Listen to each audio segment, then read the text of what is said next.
Hello and welcome to part two of how to create a regional database.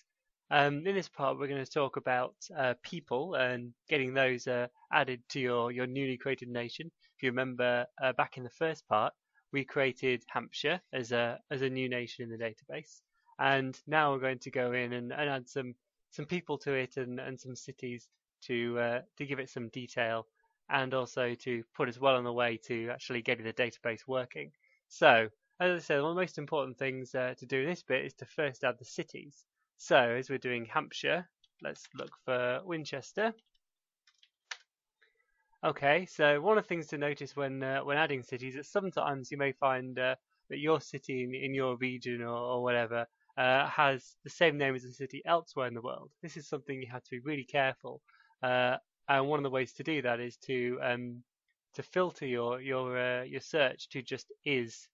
That sometimes gets rid of the other clubs, the other cities that come back. So let's have a look. We're going to add this one first. So we'll go to edit and we'll change this to Hampshire. There we go. It's nation's changed now. I think also removing the region sometimes helps as well, and everything else I'll leave the same.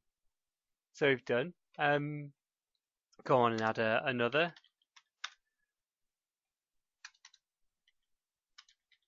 So let's see. Oh, I remember now. I put the is filter in. You see what happens? That does actually stop anything else coming through. So if we look for there, we can find Portsmouth now. Let's also add that into Hampshire. There you go. That's two now. I do apologise, wrong one there. Yes, that's two now added. So if we looked a filter now for all cities that are from the nation Hampshire, we'd find that only the ones that come back are now just Winchester and Portsmouth. So there we go, that's a couple of cities added, and the thing to do is now go through and add all the cities that you identified in your research that are in the database, and add those to your nation, as well as actually any ones that you may need to create as well.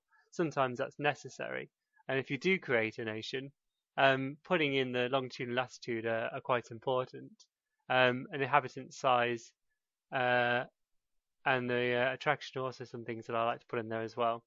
So there we go. Adding quite a few things in there, if you're creating your own one, gives it a bit more realism and depth, and I think it helps somewhere in the database when calculating things. So we've added cities in now. Next thing to do is to find the people from those cities. So imagine if you've added a whole county's worth or region's worth, you'd have a long list. So sometimes I like to display that list up somewhere like on a second monitor or print it out. And then what you can do is set up a bit of search criteria to find all the people based in that nation. So we know that the people from Winchester are going to be part of our nation. We know that actually what we need to do is probably set that to is Winchester to make sure we don't get people from the American Winchester. So if we go for that, this should now bring all the people who were born in Winchester. When doing when searching for people who are part of a database, I like to find all the ones who are from England first and select those out. Who are actually their actual home nation here is England. One of the things that I do is I search all those who have had apps, as in full national caps and maybe even under 21 caps for another country, and if they've had international caps on the country, set the nation as their second nation, and quite often they untick declared for nation. A good example would be here. For this guy Brian Stock, I'd probably click unclick the declared for nation and add Hampshire in as the second nation. So do that now. This is this is for people who have already deferred to another nation. So you're almost giving them the opportunity to choose to come back. Obviously, people who don't need that, who are the ones whose current nation is already England.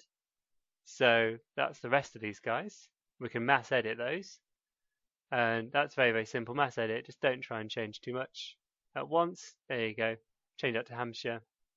Go back now and we'll find that all the people who are from Winchester now have their nation set to Hampshire, except for the person who has obviously chosen to play for somebody else, we've given them the opportunity um, to choose. And if people who are based in England also have international caps for England, it's your choice what you do with those. But I think playing around with the filter criteria here and filtering for people whether they've had international apps, this doing things like this you can say, okay, maybe Wayne Bridge, but actually he probably isn't going to be Hampshire. He probably is still for England, and we need to give him the option. You may not want to do that. That's really up to you.